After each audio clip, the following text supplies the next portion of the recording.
Hello. I'm comfy in bed with my cat Fugu next to me. Sometimes I like to just go through the Worldbuilding Stack Exchange website for fun, see what's been posted there, and I just wanted to read some of those aloud. Call it Bedtime Stories Worldbuilding Edition or something. So today, I have one called A Water Cycle in an Underground Setting. This was asked on July 17th, 2017 by Liquid Same. So this question is basically a summary of the conditions of their world and why they're asking the question.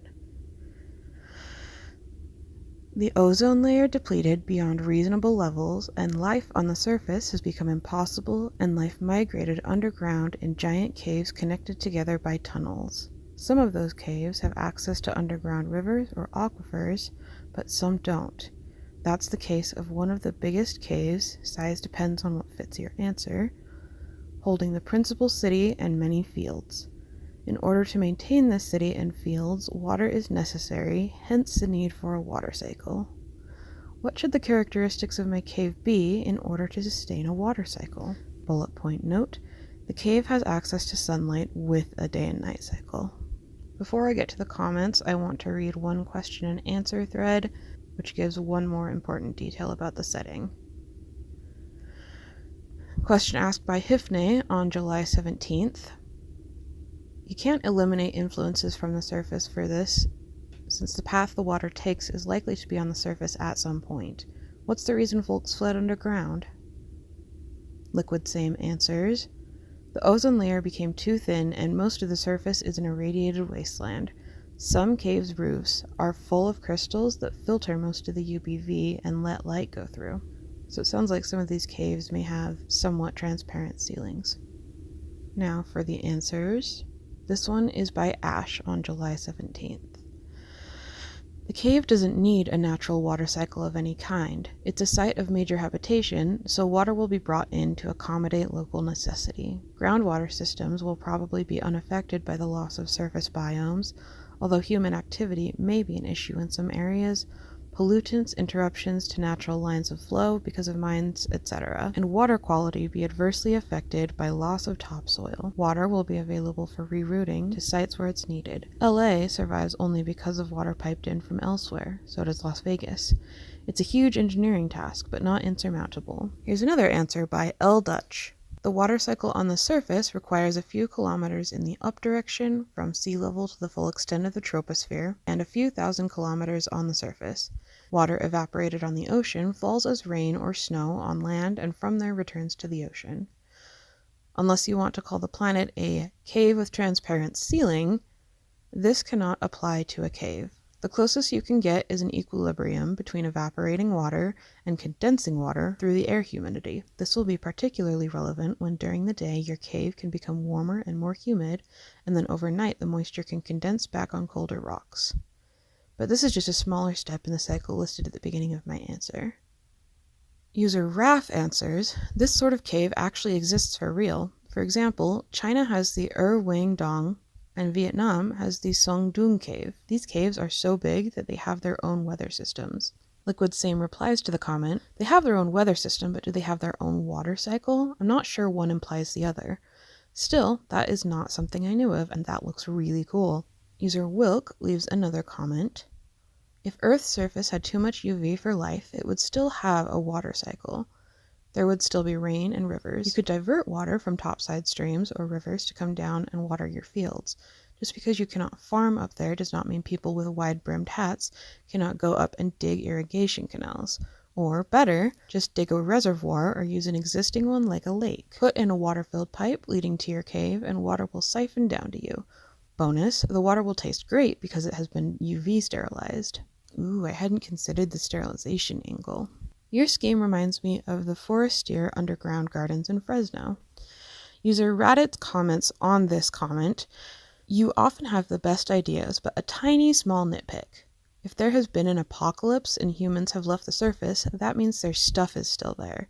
This isn't much of a problem below some nice village, but if you have a large city in a cave, you most likely had a large city above the ground, and that city might have had some nasty chemicals lying around for their industry, and no one maintains anything anymore. Something did destroy the ozone layer. Who knows what other regulations this world didn't have for their industry that we do. I would not recommend drinking the water. So it's sterilized, but that doesn't mean it's safe. Finally, we have the top comment titled Intertwined Water Cycle, and this is by Hifne on July 17th, 2017. You don't need a separate water cycle for the insides of the caves and outside of the caves. You don't even need the caves to be waterproof. The increased UV radiation could even be used to decontaminate water to consumption. Water that seeps through the surface will have undergone filtration naturally by seeping through sand, rock, and every sediment in between. So biologically, the water that comes in from the outside will be as safe, perhaps even safer than nowadays. However, livestock and any kind of biology that can't deal with increased UV radiation has to remain inside. The increased radiation can actually be used for some purposes. Clean water is one of these things. As for your crystals that filter UV radiation, glass actually functions as a filter for UV light, and one could safely live behind glass while still having full benefit from the sun's light, without getting a deadly dose of UV light even if the ozone layer is shot.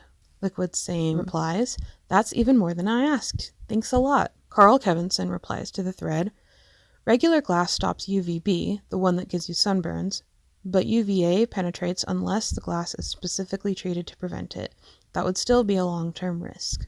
Hifne replies, at Carl Kevinson, "It's not a far-fetch to assume people in such a setting would use glass treated to deal with both UVA and B if it poses trouble otherwise, even if it's only after trouble arose from not properly shielding against UVA. Carl Kevinson, at Hifne, "You're certainly right there. It's just something OP might want to mention in their story to patch a hole that glass nerds might notice." And Liquid Same closes out the thread, "I'll keep that in mind. Thanks to the both of you." Alright, I'm back a few days after reading that thread. After reading, I went and looked for different articles on those cave and the underground gardens. Found some very cool images of each of those features, so I thought it would be fun to put up some highlights while I give my thoughts on the thread. So this thread had a lot of really cool ideas. Their resolution was not quite what I was hoping for. They made some good points that you don't really need to have your own water cycle or even weather in the cave system if you can pump it from the outside. However, the thought of that is amazing to think about. Imagine a cave so big that water can get trapped there and coalesce and form clouds and even rain. Frigid periods where snow and sleet come down. I'm also thinking of a cave that has some central element that acts as a mini sun, creating something like an equator, and then the different regions of the cave could almost be like convection cells, with periods of high and low pressure, creating tiny mini versions of ecosystems, tropical rainforest to desert, to savanna, to taiga, to tundra. If I was a god designing one of these caves, I would have the caves split off into different rooms, not completely cut off from each other, but with pretty big walls so that they feel like different spaces. Then towards the roof, there are enough gaps that water vapor can pass through them, and we do have some central heating element, maybe a volcano or a geyser or something like that, a deep cave vent.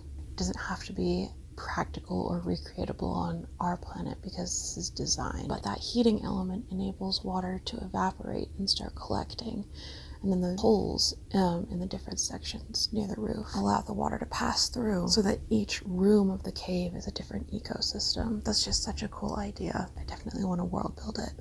It's about delight and wonder and loveliness. So yeah, those are my thoughts. Thanks for listening to our little world building bedtime stories. Good night, Moon. Sleep well.